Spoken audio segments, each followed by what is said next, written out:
So has there been anything particular that you guys have said, no, we can't actually do that? Yeah, the first one would be like a 900-pound safe.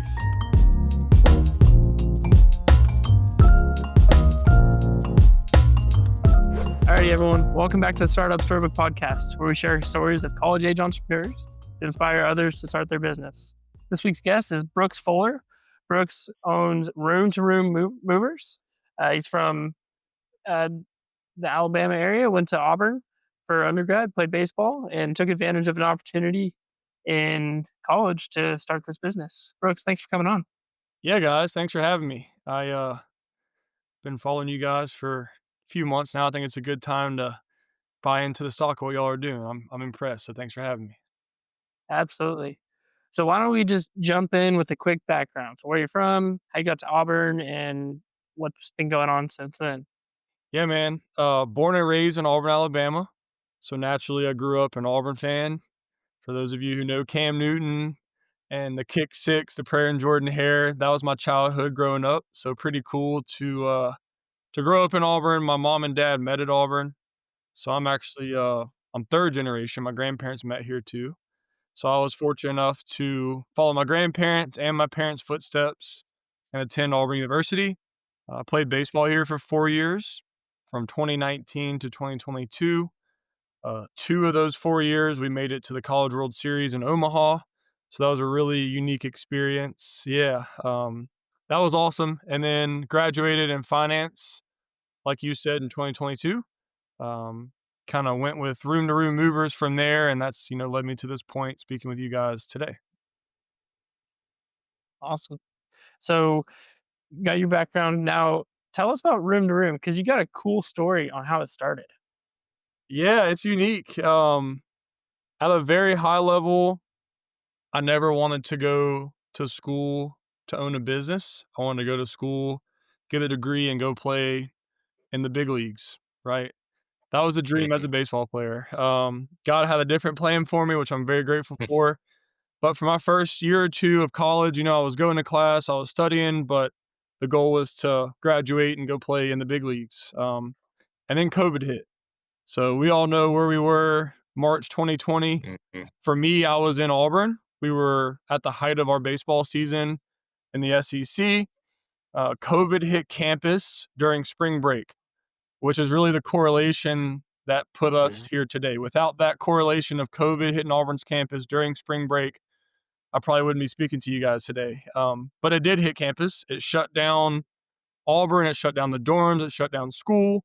And all the students that were on spring break, whether that be at the beach or their parents' house or maybe skiing, they were told by Auburn they couldn't come back and pack up their dorm rooms because Auburn was scared about spreading COVID, to the local community. So 4,800 dorm rooms at Auburn were locked up as is. The kids went straight home. And it was a tough time for everyone, not just Auburn students. My baseball season got shut down. So it was a Wednesday. I think it was March 18th, 2020. Our head coach came into the locker room after a baseball game and said, "Hey, guys," at that time, the season was postponed. So, we're not quite sure what's going on, but you have to go home. School shut down, baseball shut down, keep training because we're going to come back in a few weeks and resume play. But that's kind of what happened in March for me. So all my teammates went home, to places across the country. We have, people in almost every state that come to Auburn. But for me, that was going like 2 or 3 miles down the road to my parents' house in Auburn, right? So not too big of a change. Fast forward the story 2 months later, now we're May 2020. My mom, who's a local Auburn realtor and just Auburn mom through and through, she was on Facebook. And a bunch of the Facebook parent groups were chatting about getting their students' stuff home, right? Because it had been 2 months.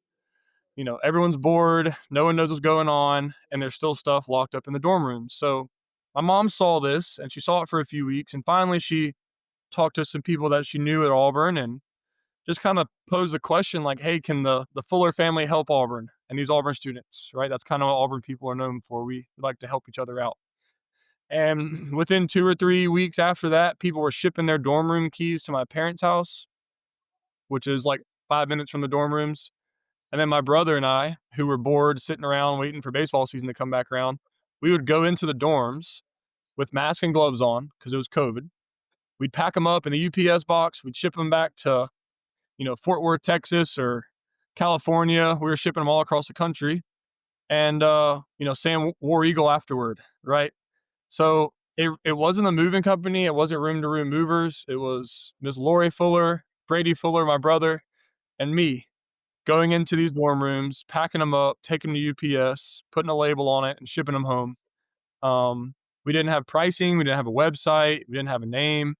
It was really just Facebook, and my mom grabbing the keys and coordinating the deliveries, and my brother and I being the movers. So that's how it originally started, just kind of through service. And then, school starts again. So I'm still in baseball mode, junior year of baseball season, which is a big year for athletes, obviously with the draft and everything that comes with junior year. So I'm super focused on baseball. And about a year later, so now we're March 21, I come back to my locker after a long day of practice. I had a few text messages, and it was from the parents from the summer before contacting me again saying, hey, can I hire a moving company again to move my daughter, to move my son from the dorm room? And, naturally as an SEC baseball player, I didn't text him back because I was too concerned about baseball. Obviously I can't help you out on playing ball. We're in the height of our season. I can't do much for you. Then I came back to my locker the next day and I had more texts. And the next day I had more texts. After a week, I had like 40 people trying to hire this moving company that wasn't even a moving company, right? So the entrepreneur brain kicked in. My family owns businesses, and that's always been kind of in my blood. So naturally, I saw the problem, I saw the need, and I did have some time. When you travel in college sports, you're on the plane, you're on the bus, you have a lot of time to yourself in the hotel. So I had time to do some research, which is super important for anyone starting a business. You can't just start a business, right? You have to like really look into it, look at markets, see who your competitors are, figure out pricing, validate your need. There's a lot of things you have to do. So I took a few weeks to do that, and then we lined up our first move out that May. So almost a year after COVID, May 21, 3 or 4 of my buddies who were in Auburn and could actually do the moving while I was traveling playing baseball were the movers. I was on the bus, shooting Venmos out, putting, Excel spreadsheets together, contacting clients. And I think we went like 13 for 13 on moves that weekend. It was awesome. The clients were happy. The movers were happy. They were getting tips. Nothing broke, no broken lamps, no broken TVs, which happens from time to time in the moving business. And that's really when Room to Room, was created. So from that point, and this is really important for entrepreneurs, like that was my validation. You know, I validated on paper, but then doing the 13 moves and it going good and people wanting to book us again and the movers were happy and the pricing was fair. That was the true validation we needed to start the business. So that's when we went and set up the website. That's when we went and got insurance. That's when we started marketing. We didn't do any of that before. We just hustled before. We did the business that was in front of us, which God kind of gave to us naturally. And then once we completed it and we saw like, hey, like this could really work, that's when we started investing. That's when we started investing time, money, resources, which is different from business to business. Some business, you know, you do have to invest beforehand, but I would encourage a lot of entrepreneurs to validate whatever that means for you. Validate, and then jump in. And that's the start of it. Since then, we've added services like storage, and college kids can ship their furniture to us now. We've expanded to other campuses, not just Auburn. We're building some really cool technology that we think is going to change the game for not just our business, but I think businesses around the country, maybe, around the globe at some point. So it all started with that service mind during COVID and really hadn't changed. We still like to think of ourselves as, just people trying to serve others. And, I'm sure we'll get into the natural progression of the business later on, but that's the quick, what was that? Maybe 2-minute story, 10-minute story.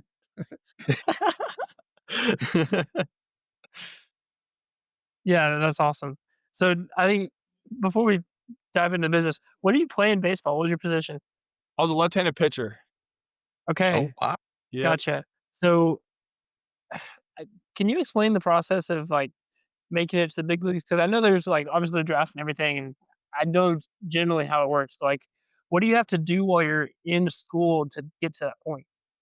Yeah, you have to be healthy, number 1, Yeah, and you have to be really good at baseball, number 2.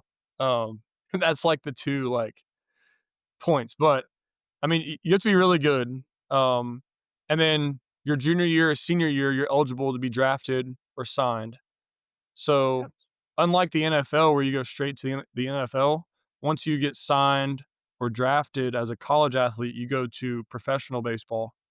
yeah. So there's like a farm system. You have single A, double A, triple A, and then the big league. So you have to kind of work your way up through that over a few years, typically. And then once you're in the big leagues, you're not always there forever. You might come up and down if you're not healthy, or if you're not performing at a high level. So it's really tough. The percentages, I haven't done my research in a while, but it's like less than 1%, I think, of college athletes make it to the big leagues. It might be higher or lower than that, but it's somewhere around that. But that's the process at least. And so, what stopped you from doing that? Performance. I really wasn't good enough to start with, and then my love for this business kind of took over. Naturally, as a senior, I kind of saw the lights at the end of the tunnel, um, which is important too. Some people like to keep trying and trying, and I think that's great. Other people understand that this career's done, time to pick up another one. And I was blessed and fortunate enough to already have room to room going by senior year. So it was a pretty easy decision for me to put the cleats down and pick up the dolly, I guess, if you will. Yeah, absolutely. Yeah. So I have a question. So you mentioned that your mother was a realtor and that you've always been generally entrepreneurial and you've loved serving other people. And I want to just like focus on that for a second because I want to know more about how, um, how that just evolved. Yeah. I mean, to my mom's point, she's always been someone that has gone out of her way to help others. Hmm. She's a marketing brain. So I kind of get that from her, like being creative and putting fun stuff together. That's kind of how Room to Room started. It was fun for us, like to be able to call a student and say, "Hey, like your stuff's on the way," after 2 months of being locked in a dorm. Like their reaction was priceless. So that was really Hmm. cool. And then just on the service piece, I mean, I think that's what God put us on earth to do, is to serve and help others, right? And everyone has their form of that, but for me, it's moving. Moving's a really stressful event in someone's life, whether you've done it 10 times or you've done it, 1 time, 2 times. It's stressful.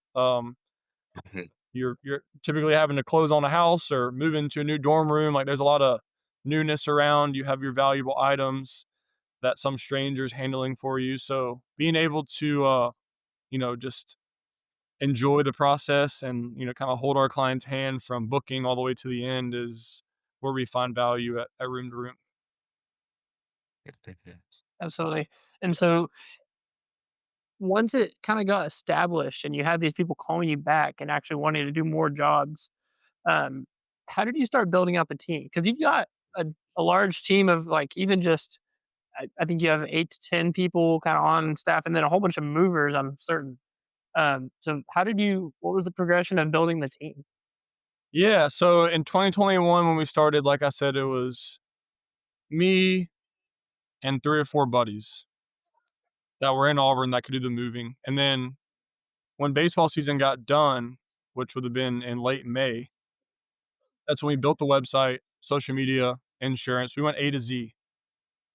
Um, and we hired 12 like full-time movers and the marketing Hmm. manager and the CFO to keep the books. Both those 2 individuals were my friends, so that was natural. It was like, "Hey, you're good at accounting. Do you wanna help me keep the books?" I know nothing about it at the time. And then, "You're really good at social media and branding.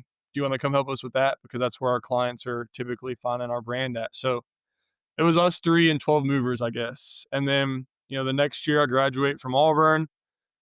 We went full time. The operation was getting a little bit too much for me to handle and try to handle the growth, the strategy. the sales. So I went and hired a director of operations to solely focus on scheduling, HR, interviewing, truck logistics, moving logistics. That way, the company was in a better spot. I could focus on my portion of the business. He could focus on his portion of the business. And then we still had support from marketing and accounting. So that was 2022. 2023, we hired a full time chief of staff and another director of operations. So now we had even more help. We had some help on the sales side. We had more help on the operations side, because that's our product. Like people sell clothes and the shirt or the sock is the product. Our product is the move. So if your Mhm. operation isn't on time and friendly and safe, then you have no shot at being successful in this business. So we've always invested heavily in the operation, because we know that's like the most important piece of the puzzle. And then naturally we've gotten some sales help and some more marketing help. And today, um, we kind of have departments now. So we have operations is headed by two or three people. We have a tech team, the tech boys we call them. Uh, three guys in their early to middle 20s that are really good at developing software. Um, and we have a sales department, we have a marketing department, and then accounting and branding kind of has its own thing too. We have a board of advisors. Um, I was looking at this from 30,000 feet. I was 23 at the time. I was making mistakes. It was time to bring some gray hair in. That's why we started the board. So yeah, it's a pretty cool team. I would say it's a big team, but we really like to operate small. We're still grinding like all day, every day. It's really fun. But that was a natural progression. Really, I guess as we saw need to hire, we hired as opposed to Mhm. like hiring before you actually have the demand. Mhm. Yeah. Um, I'm a computer science major, and so Nice. I when you said software team, and then I'm picturing moving, I'm like really curious how that works. Like, so what kind of software are they developing? Yeah, we're building custom software. Mhm. So we think software, not just in our business, just in general, as you know, and you're learning in school. Mhm. I think it's a key to success when you're wanting to have multiple campuses, multiple headquarters, multiple people involved. You can't do it on pen and paper anymore. Um, and our ingredient right now is the operation and the technology. So we're trying to make sure that movers are clocking in and clocking out efficiently on their app. Clients are able to pay and call us and email us and cancel, reschedule, update information seamlessly on technology. We're making sure that our salespeople and our operations folks who are scheduling, it's seamless on that end. So really, we're trying to build our system to be more scalable. Hope Mhm. future expansion. Sometime. Mhm. Yeah. I don't want to belabor the topic, but so you're saying like a custom CRM system and then an app for the users. Is that what it was? Is that what it is? Yeah, I mean, we have a long way to go. We're not quite there yet, but yeah, just custom everything. Trying to build Mhm. our business model as opposed to maybe using third party software to plug. Wow. Yeah, that's very impressive. Yeah, That's very I would impressive. say both work. Like to the entrepreneurs listening, we didn't start there. We started with WordPress website and Google Calendar and Excel and Venmo. Like because number one, that was the cheapest thing, and number two, that was the fastest thing. And since we've gone over to custom technology, it's definitely been a difference maker. But we're like 4 or 5 years in now, just getting to this point. So while I think it's important, I don't think there's a rush. You need to learn what works first, and then when you start breaking your software, when you start outgrowing your low tech, I think that might be time for you to look into more of a custom solution, whether that be bringing people in or hiring an agency or whatever route you choose. Mhm. What I love about this theme that I'm already catching on to is like there's not a rush, and also test things and don't go into something that's going to bankrupt you or destroy the business, right? Like Yeah. you shouldn't go pay for the salaries of 4 tech people if you don't have a way to pay them and they don't have any work to do, right? Right. Um, just like you wouldn't have jumped into buying a truck that first during COVID, just Right. because you had people wanting to um, ship you their stuff. Yeah. So I think I love what you're saying that because if you're someone out there listening and you have just an idea, test it small. The great thing about doing something in college is you have the time to build it up. I mean, we're Wes and I are 20. Brooks is a little farther out of college, but we're still young. We've got so much time to go try stuff and fail. And worst case, you go get a job, right? Right. And So, I would say it's tough these days because you hop on social media and you see, people your age and my age getting paid huge salaries to go join OpenAI and Facebook, and that's great. Like, great for them, great for the company, great for the world that we have people like that. But the average Joe is not there or anywhere close to Mm, being there. So that's one big thing I've learned at Room to Room. I think all of our people have is, man, this is a marathon, and people say it all mhm, the time. It's so much easier said than done. I'm sure I'll make a mistake soon where I rush into something. That's just nature.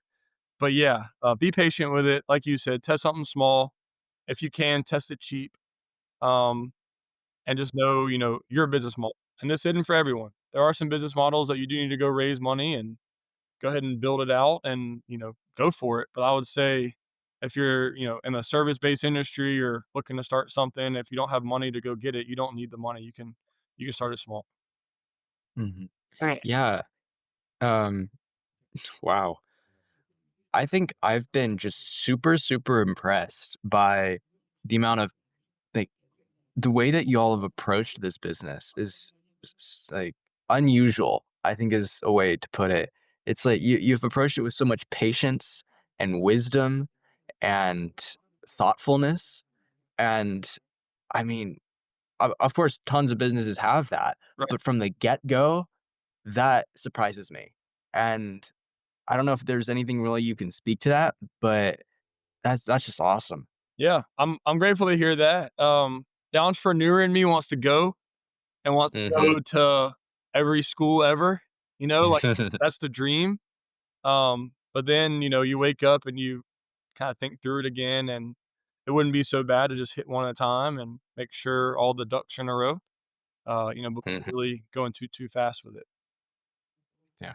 Where does most of y'all's revenue come from? Is it from colleges? Because I know y'all do commercial, residential, and then you said I think senior living as well. Yeah, we think we can conquer any type of moving at this point. We started with the college, the dorm, the apartment, and just moving, and that's still our bread and butter. I would say that's our outlier. I think we're the best ever at a one bedroom from point A to point B. Mhm. It's really what we, spend the majority of our time and investments and resources in is that one bedroom in the college town moving from point A to point B on July 28th. That's kind of like our business model. But then, obviously college students don't move year round, and there's a lot of need in the local community for, moving houses, working with interior Mhm. designers. Storage is a huge need. So people need storage between their leases. People need storage when they're rebuilding their houses.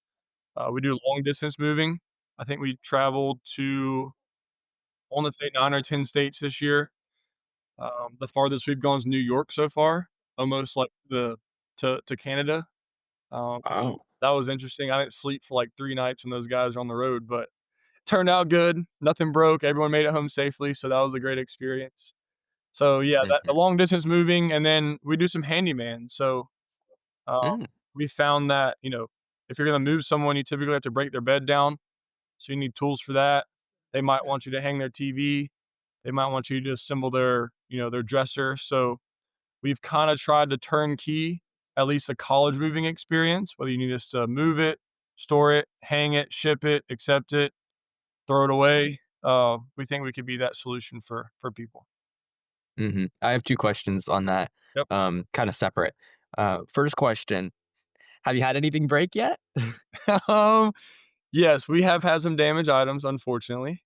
Um, it's really just an odds game. We do train our guys. We use the best of best equipment. Our trucks are clean and nice, but there is some stuff that happens when you're in a physically demanding business.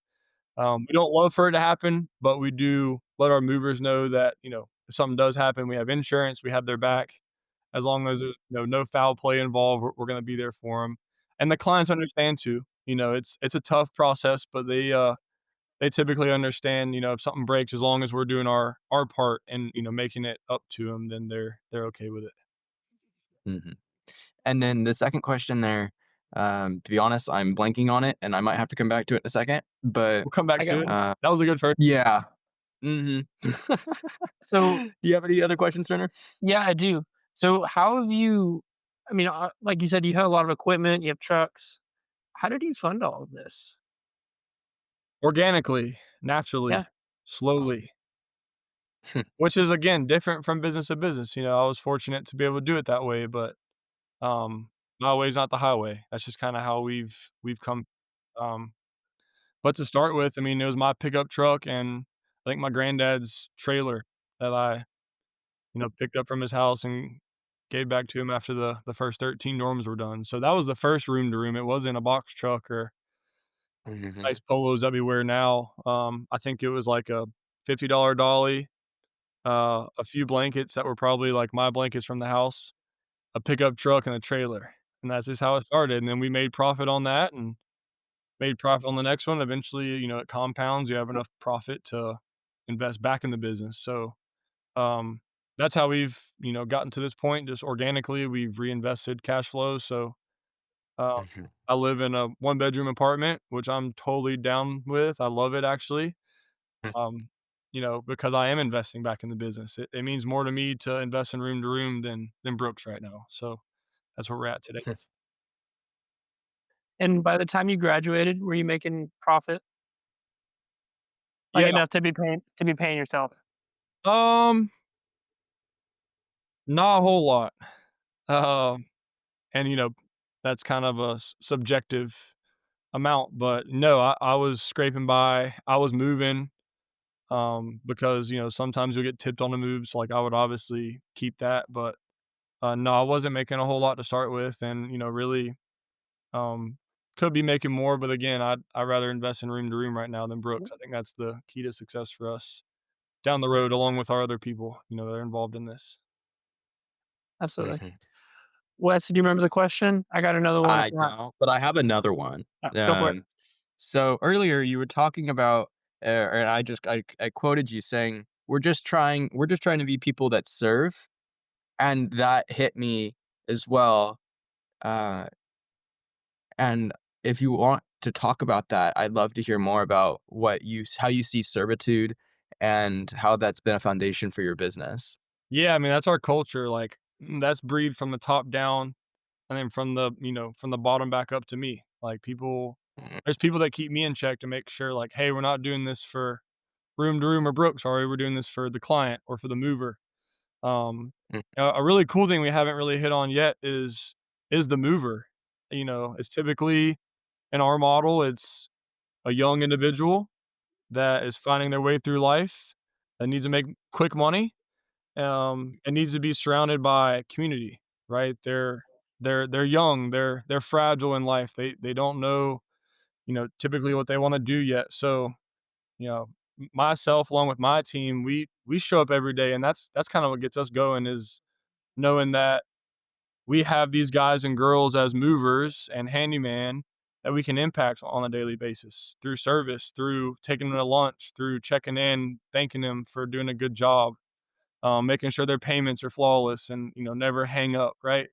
So that's a Mhm. really cool aspect. We talked a lot about the client, but my heart's in it for the mover. How many movers can we reach in America?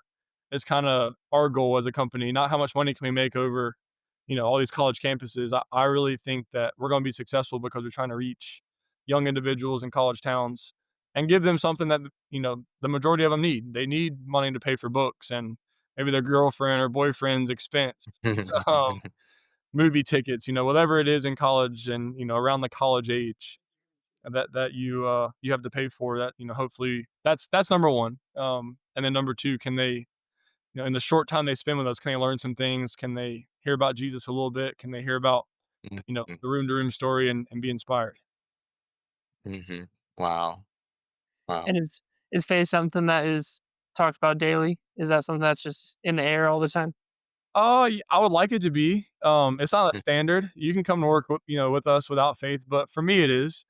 That's kinda how I Mhm, start my day, that's how I end my day, and that's what, keeps me sane a lot of times when things are not going my way, and then keeps me grounded when things are going my way. I think it's super important, and, I'm not ashamed to talk about it, but to work at Room to Room, and we'll hire anyone, with mhm, any background. We're not picky on it, but I do think faith is a big reason why we're here for sure. mhm, Yeah. Going off of that, how has your leadership style changed as you've had more people on the team? Because like you said in the beginning, it's kinda you're just flying by the seat of your pants, finding jobs where you can. And as you add more people, I'm sure you have to adjust. So how does that look like for y'all? Yeah, this is a great topic, and I wouldn't say this is spoken enough because everyone wants to be the entrepreneur, the hustler, and that is where it starts. You do have to hustle, and I think you'll always hustle.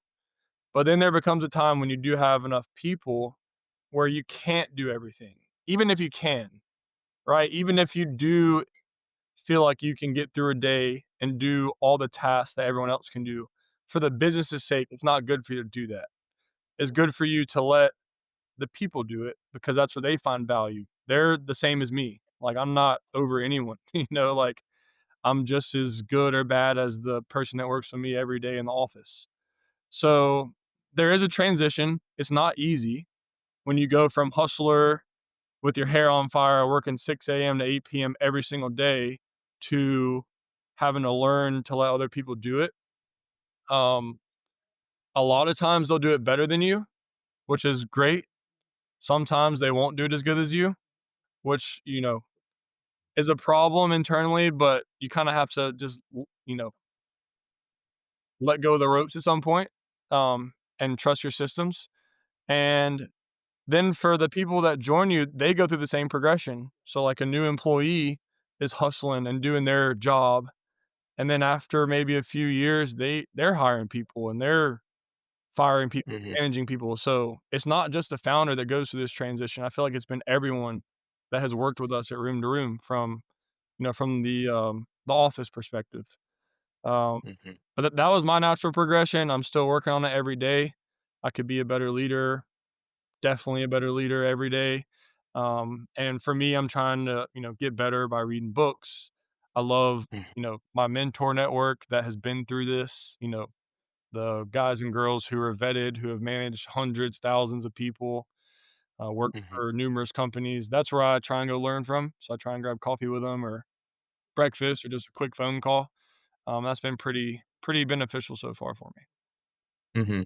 Yeah, no, I definitely wanna talk about mentorship. That's a big thing that we like to talk about, but I did remember my question before, and it is still relevant. Oh, So, um, you talked about how well, you were just talking about how there's so many different ways that you can't do everything, and how you have to kinda let go of some things, and you also said prior that you guys have aimed as for a turnkey experience. So has there been anything particular that you guys have said, "No, we can't actually do that?" yeah, the first one would be like a 900-pound safe. Um, we tend to try and look for companies that move 900-pound safes for a living. Yeah. We do not do that. That's a funny example. But yeah, Mm, there's things all the time that, are brought to us, like, and it's a good opportunity. We actually could do it, but maybe it's hindering another that might be more up our alley. All of us people have the freedom, and they know they have the freedom at Room to Room to say no. I'd rather them say no than to say yes and get us in trouble. So, super important. We do like to say yes, and naturally, that is our first instinct, but all of our people know that there is freedom to say no. But if you say no, you have to try and find another alternative for the client because 'cause you're serving them, whether they're paying you or they're paying someone else, we're still serving them. So it's like, "No, I can't move your 900-pound safe, but maybe Jones Moving Company down the street can move them. Here's their phone number. I'm happy to make a call for you." That's kind of the pass, wow. um, Mhm. we like to do. Yeah. Yeah, 100%. And now on mentorship. So, how have mentors, I mean, you kind of already hinted at it already, but how have mentors played into your personal development, your leadership development, and then your overall business development? Yeah, I mean, definitely wouldn't be here. The brand wouldn't be here. I think it's trickled down to our people. I think they've become better leaders and professionals because of the mentors in our network. And it's crucial. And I don't think you have to have a lot of mentors. Obviously, Mhm, that's great. But if you can just have like even one person that is a trained assassin in your business, and it doesn't have to be moving, but if you're the CEO, find a CEO. If you're a operations manager, someone that knows something about operations, someone that knows anything about what you're doing day to day, have at least one of them. Um, and know when to utilize their time because they're typically busy. Maybe they're retired. That was something I learned early on. I would, kind of reach out to them too much. I would bug them with texts like every day because obviously starting a business, you have problems every second of the day. And I learned you have to really like, not just shoot from the hip with your mentors. You have to come with them prepared. You can't just talk to them and talk mhm, to them. Like have something to talk to them about. Have maybe a goal to come out of the meeting with. But definitely utilize them. Don't be scared. And if it's someone close to you, they should want to work with you. They probably have the time, in their day to invest some time in you. So don't be scared of it. Definitely have them. Know how to treat them. Don't bombard them with questions. Don't waste their time. But yeah, I think it's been huge for us for sure. And I don't think we'll ever not have mentors, no matter how old and experienced we are as a company. There's always someone probably more experienced. So I think it's a continuous process as a leader, as a builder, as a business person. mhm. I think it was just kind of, sitting on me for a second, and you said a couple times, "A mentor network," and I'm like, "Whoa, wait a minute. What is that? What is that for your business?" Yeah, I mean, like for instance, our board of advisors, we formed the board around some of my closest mentors, and we had someone that right now is the marketing department of our board. Right, we had a HR individual come and join the board. We have accounting, we have law, we have um, sales, operations. So like the network was big enough for us to find a mentor for each department. So that's what I mean by network is like just kind of like your personal network. If you're lucky enough and you can network enough, hopefully you can find people that you can communicate with on a constant basis, and that's kind of your mentor network. Mhm. That makes Gotcha. sense. Okay, so this one's out of left field, um, pun intended. But has there been any crossover between maybe the team dynamics of playing baseball that have played a role in that? Yeah, I'll start with this. I'm probably not perfect at this whole delegation topic. I could be Sure. better. But it is a goal of mine every day to trust the people and the system, right? You kind of have to have Mhm, both. If you put people into a system that's broken, they're not going to be able to be successful. So you do have to build a system that allows your people to work on their own and not have someone micromanage them. I'll start with that. To answer your question, baseball taught me a lot. Playing quarterback in high school taught me what I'm doing today, right? You have your offensive line. I'll call them the sales department. You have your tight end. There's your operations manager. You have your receivers. That's your marketing and branding. Um, mhm, and you have your backs, right? We'll call them the accounting department. And mhm, you get into the huddle, and you all know the play, and you break the play, and you go run it. And I can't go run the route for the receiver, but I can throw it to him, right? I can't block for the lineman. Can't run the ball for the back. That's kind of how I see this is more football related. And I'm sorry for mhm. the funny analogy. No, Um, that's awesome. but playing baseball in the SEC taught me a lot about working hard and the fact that I'm definitely not the best talent in the room. A lot of times, college athletes are the best athlete on their high school team, or at least up there. Then you get to college and everyone's good. So that kind of Mhm, correlates to business, like you think you're the top dog until you go to a Fortune 500 company and talk to that CEO, and that's top dog. So that's what college baseball taught me. And then I would say what prepared me more for what we're doing today as a team is the football aspect, which I think is really cool. Mhm. It's such an interesting.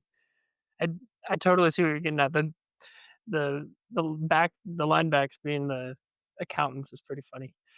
um, yeah, so it's all kind of tying together what you've been saying about room to room, and yeah, sports as well. Like Mhm. you can't, to your point about systems, you can't just give someone a task and say, "Hey, go do this," without explaining what they're doing, right? So I assume when you're saying systems, you're saying, "Okay, well, this is what we're doing when we're hiring this person and training this person and making sure we're checking in with them and whoever's over them, whether that's me or a member of your team, like making sure that we're checking in, giving them the things that they need." But eventually, Mhm. they got to catch the ball and run across the field and score a touchdown. Take it to the house. Um, Yeah, definitely. yeah, and I don't know. I feel like there's a level of faith just in people, and then spiritually, you have to have 2 to let go of that type of control. Yeah. Mhm. And not to hit on the system again, but the system is crucial. And system's a very, like, high level word. You could break it down for days, maybe months. But to me, you can scale a business, like, you can do marketing, you can do paid ads, you can let people know about you. But can you operate? Can you get the package to their doorstep in time, right? Which is what Amazon does. Like, how about that system? That's pretty crazy. Um, can you get the movers to the storage unit to meet the client on time? And can the movers contact your client without having to text you, "Hey, what's the client's phone number?" Like, that's a system. Um, and we've found through expansion, because now we're at Auburn and we're at Ole Miss, that, the sales and the marketing, it was hard. I mean, it was a lot of work. But I think the most important part for our business, and maybe it's different from everyone, is, the system that we work in, the environment that our chief of staff works in, our operations manager. Because if they're struggling, like your people are struggling, they probably won't wanna work with your company for much longer, which means you don't have people, which means when the phone rings, no one answers, which means you have no business, you know? So, like, make sure your colors are pretty and your brand's good and your paid ads are where they need to be, but that's like a small fraction of it. You need to make sure your system's good to go for the people to operate it and for the clients to be happy and, for the model to work. Mhm. Yeah. We've touched a little bit on your faith, but I wanna go back to that because it's clearly a very important thing to you and foundational element at minimum. Uh, and I wanna know how maybe even before you started this business 5-ish years ago, how your faith has grown for you personally and how that's specifically faith elements have played into the business from day one to today. Yeah. Well, I love to hear that you guys wanna talk about this on the podcast. I think we need more of this. I'm proud of y'all for Yes. doing that. Yeah, I mean, I was saved, at 3 years old. I think I'm coming up on Mhm. my 22nd year anniversary on October 18th, which I'm not sure what Mhm. podcast, but I prayed to accept Jesus in my heart when I was 3 years old. I don't recall anything from when I was 3 years old except for that moment, which is pretty cool. Hmm. And then from there, obviously grew up, both my parents were Christian. My brothers saved, the majority of my family. We do have great faith, but it's been tested as an athlete, as a person, definitely as a business owner. I think what the business has taught me in these 4 or 5 years is you have to give it up every day. It can't be a once a week thing. And, it can't be a, "Hey, Jesus, I need help with this" type of thing. It's more or less like, "Hey, Lord, I'm awake today. Thank you for waking me up, for giving me this great breath. Normally a good sunrise when I get my morning walk in." Mhm. From there, like, "Hey, it's yours." Like, I wanna make money, not for Brooks, but so that we can go to the next campus and find that 22-year-old mover and invest in him. Protect my operation today, make sure my trucks are good, our movers are good, be our people, like, that's the faith that I found. And there's no promises in that, there's still stuff that happens that we pray for and it doesn't work out. Maybe it's not on our timeline, but just the routine of waking up and giving it to God before I do anything else. That's probably been the number one thing I've learned in business. And it's aside from business too. On the personal side, I try and give it up to Him every day, and after that, we just get after it. Yeah. Yeah, wow. You know, I think we haven't said it specifically or explicitly, but I think what you're describing here is effectively the stewardship mindset. And it's like, it's something that's so hard to emulate unless you have this relationship with God, because it's like, wait a minute, I don't own any of this, whether it's my money, whether it's my time, whether it's the relationships that I have with other people, they've all been granted to me by God. And with that, it's my responsibility to manage them. It's my responsibility to cherish and care for them. And it's only when you approach it that way that you can see the things that you've seen. Yeah. And Y'all feel like that? do you have anything to add to that? Yeah. Y'all feel like that with this podcast? Y'all have that sense of stewardship? Peace. Mm-hmm. Yeah. I think what it is for this is different from your scenario where like you have your movers, right? And those movers are young people going through life and you're helping them and also giving them a job, but also helping the customer. And you got kind of two aspects there. I think Mm-hmm. I appreciate you saying all the things about us actually talked about faith on a podcast. Mm-hmm. I think that beyond just the business and learning about how to hearing y'all stories and learning how to start a business, like a lot of what we try and talk about is how to be a better person in general, whether you're running room to room movers or you are going to go work somewhere or going to play professional sports. Like a lot of this stuff we is just something that I want people to enjoy listening to, but Mm-hmm. also grow personally from. And I think that's where by no means are Wes and I perfect and all knowing of. I mean, we're 20, we got a lot to learn, but if we can just share a little bit of that, then I think that's Mm-hmm. job well done. Yeah, that's awesome. Yes. And I would say the majority of people listening to podcasts are searching for something. I like listening to podcasts for a few reasons, but one of them is to listen to the Elon Musk of the world and the Mark Zuckerberg or the Chris Hodges, who's a famous pastor, like leadership.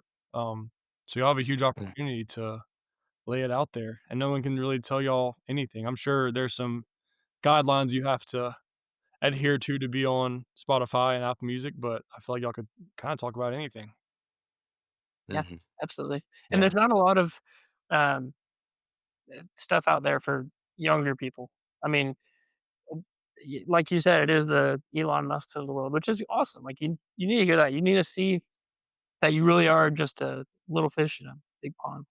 Yeah. But it's also nice to hear about the amazing things that are possible too. Yeah. Mhm. Yep. Yeah, like, 'cause our mission really is to try to expose all the younger people that are trying and, well, and succeeding at building their own businesses, and it's very, very impressive, and to be able to show other people that aren't really feeling encouraged, and to be able to say, "You can do it. You can do it."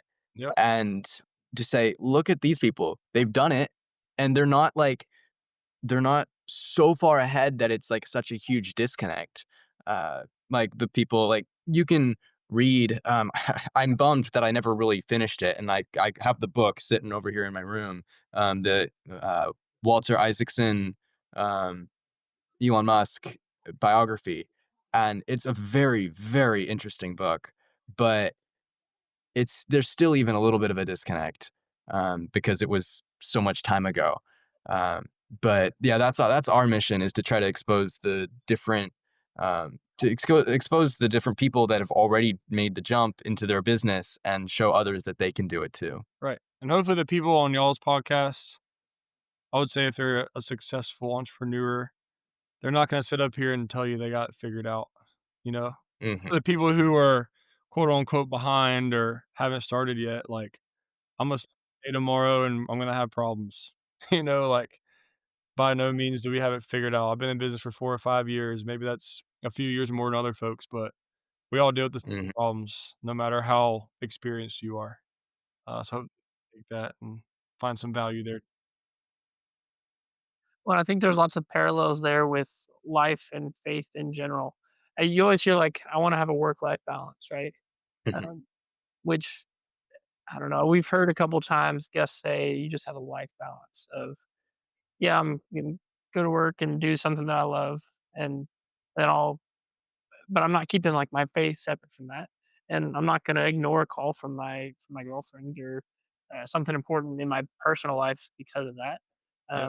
But I'm also it's all connected, right?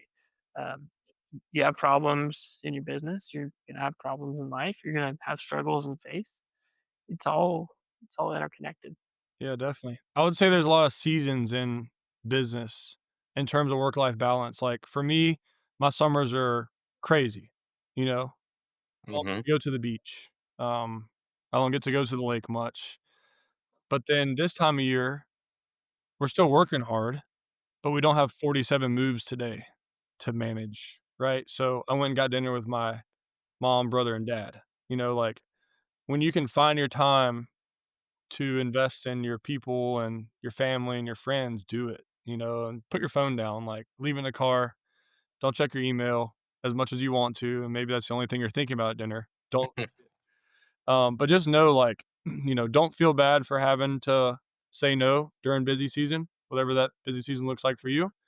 And then don't be stressed out because maybe you worked a half day on a Tuesday and, you went fishing with your buddy that you haven't seen in 6 months, like, you have to have both in terms of family and business, friends and business. I think it's a good mix to have for sure. And mhm. I also think Something oh, that go for it. when you do find that balance and maybe take the break, you come back even harder and strong. Mhm, So, like, we'll tell our people after, like, a really hard summer, like, "Hey, take a week," and there's not many companies that do that, but take a week, forward your email to me, don't text me.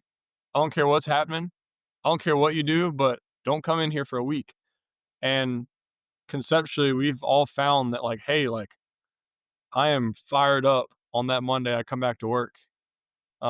So I think in some ways it might be better for not only the person but the business to get time away. And some people take it differently. I think Bill Gates works for, like, I think I saw something he said he didn't take off day in his 20s and that worked for him. I think it's different for everyone, but me personally, I've experienced, I know my team can say the same. Getting that time with your family and getting time away from the business is as important as working 12 hours in a day.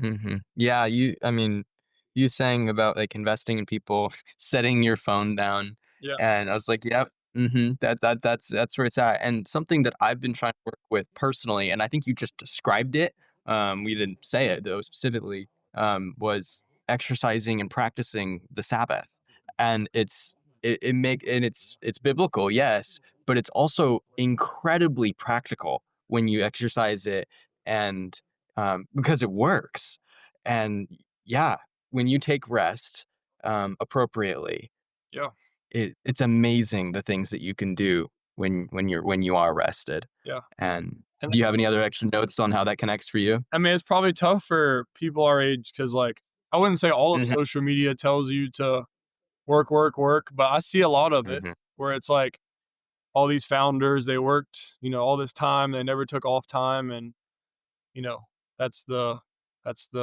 way to do it. And I'm sure that is one way to do it, but I do think there's another way to do it, which is, you know, mhm, being really determined to carve out some time for something that's not your business. For me, it's mhm, family and friends. Those are two important things to me. Um, to someone else, it might be something totally different, just to get away from business. But I definitely think it's tough this day and age, just because of what we see. Um, but it's important. yeah. I think for sure, for me, it's like I've also been discovering is like there's so much time to be had, and it's, like, so easy to take a scarcity mindset to time and be like, "I just don't have time for that." And we've had, lots of our guests, I think Luke Carroll particularly, who were talking about prioritization of our time, and it's like, that's, like, the main thing. It's like, how do we choose what we do with our time? And if anything, that's more important than just being like, "Hey, I don't have enough time." I mean, yes, there are definitely times and places where you don't have enough time, like, in the day to do certain things. But a lot of times it really is just coming down to where do I spend my time and what will that look like for me? And so to be intentional about your time and to say, I'm going to explicitly say, I want this amount of time to be for rest is so powerful because it's just allowing your mind to stop. Yeah, definitely. Hmm. Yeah, Brooks, I was gonna bring up the social media aspect too. I mean, you see the people like I don't know if y'all know Ashton Hall. There's the guy who was posting all the videos about waking up at 3 a.m. with tape on his mouth and doing the banana and the ice water stuff. Yeah, It was ridiculous. It's like he goes, wakes up at 3 and then goes sprinting with like next to a truck that's going 30 miles. It's crazy. And it's like you see that and it's like, well, no one wakes up at very few people wake up at 3 a.m. every day and in their penthouse in Miami, like in Miami, like that's just not the way it is. yeah, Um, and then so you're seeing that, and it's just I feel like the world has gotten busier, or busier is maybe not the right word. I don't like the word busy, but more frantic, maybe. And I yeah. don't know if that's Less because patient. of certainly less patient. And I'm sure that works for Ashton. You know, wherever he's at, it worked for him. I hope it worked for him. But there's definitely, I mean, there's different ways, but what's your way? You know, like what makes you happy, and then what makes you good. If that's a 3 a.m. wake up with a bowl of ice water, or if you need to sleep in till 9 p.m. because you stayed up coding till 1 a.m. Like whatever works for you, I would say is a way to go about it. Yeah, Hmm. very How about true. you guys? Are y'all night owls, or y'all up and at 'em in the morning?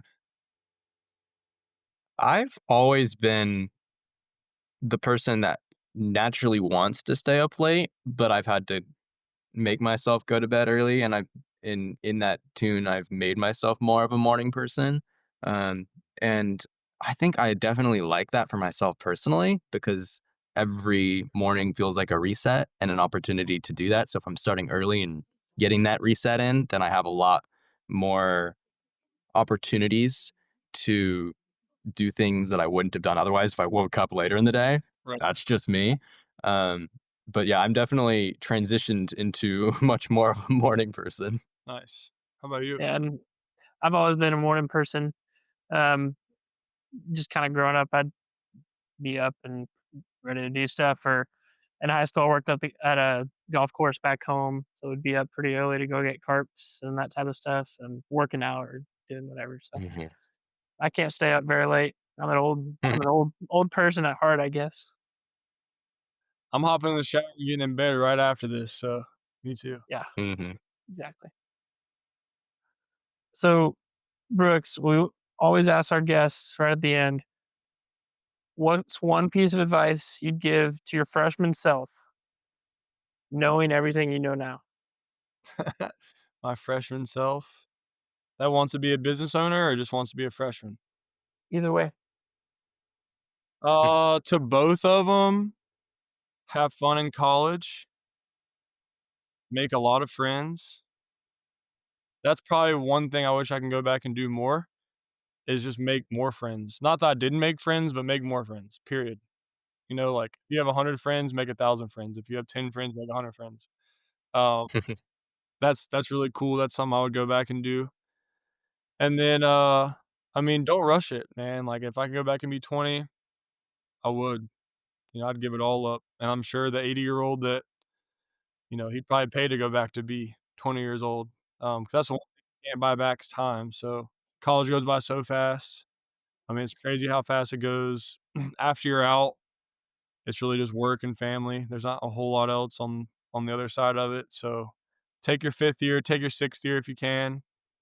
I don't know about 7. That's kind of pushing it. But yeah, just, be present, kind of back to the whole friendship. Like if you're around buddies, like put your phone down, hang out with them, quit scrolling. Um, there's a lot of temptation in college. There's a lot of temptation once you graduate college. I wouldn't say it's any more or less, but fight temptation every day. If you don't, it will beat you every time. For me, that's through faith and prayer and being in the Word. For other people, that could be something else, but definitely know there's going to be temptation. And if you don't fight it, it'll eat you up. Um, and then if you are going to start a business in college, validate it. I'm not going to tell you what that looks like, but validate it. Don't just jump in. And then there's different ways to do it, but maybe try and start it cheap if you want to. Um, Mhm. if you have money and you want to use it, use it. If you don't have money, you don't need money. So I would definitely tell the 20-year-old Brooks to go for room to room again if he had to. Awesome. That's awesome. Yep. Very Wow. cool. Thank you, guys. This means a So lot to me. This is good for entrepreneurs that have a story to hop on the podcast like this and keep telling it. It makes me better. I had to prepare for this, which kind of got me thinking about our systems, our people, and our story again. So thank you all. And I really think no, and yeah. not to cut you off, but No, I go said for it it. at the beginning. I think it's a good time to be caught up in y'all's business model right now. I think y'all are at the early stages of something cool. If you hang tough and fight through it and keep being entrepreneurs, I think y'all are gonna be just fine. Yeah. I mean, exactly what you just said. I mean, you had to brush up on your story so you could tell it. And that's exactly what we're trying to do is tell that story Right. and inspire other people. And to all the people that are watching, probably not a lot right now, but maybe in the future. I don't know. Maybe this episode will get some viewership later down the line. Who knows? How can we get people to you, Brooks? Room to Room Movers is all over social media, uh, Instagram, LinkedIn, Facebook. We have fun on Hmm. social media because moving typically is kind of boring. So we have a lot of NIL videos with NBA players, college players, football, baseball. We work with influencers. So maybe if your friend posts about Room to Room, you can click on our profile. We're on Google. Um, Here pretty soon, we'll be on the App Store, so you guys can find us there. Um, and yeah, follow us, email us if you're interested in Room to Room. Just to learn more about business, give me a shout. You can find my email on Google if you're interested in working with Room to Room. Right now, we're at Auburn and Ole Miss, but again, the long-term vision is to go to every college ever. So if you're a college student or not a college student, and want to learn more about maybe opening up a room to room in your town, we're down. We're always open to have the conversation. It's a fun model. It's upbeat. I think you'll enjoy it. But yeah, those are the ways you can find us. Awesome. Yep. And we'll have everything linked down in the description for you to reference. Awesome. Thank you again so much, Brooks. Yeah, It's been great Yep. conversation for sure. Thank you, guys. Awesome. All right. Cool. That's a wrap.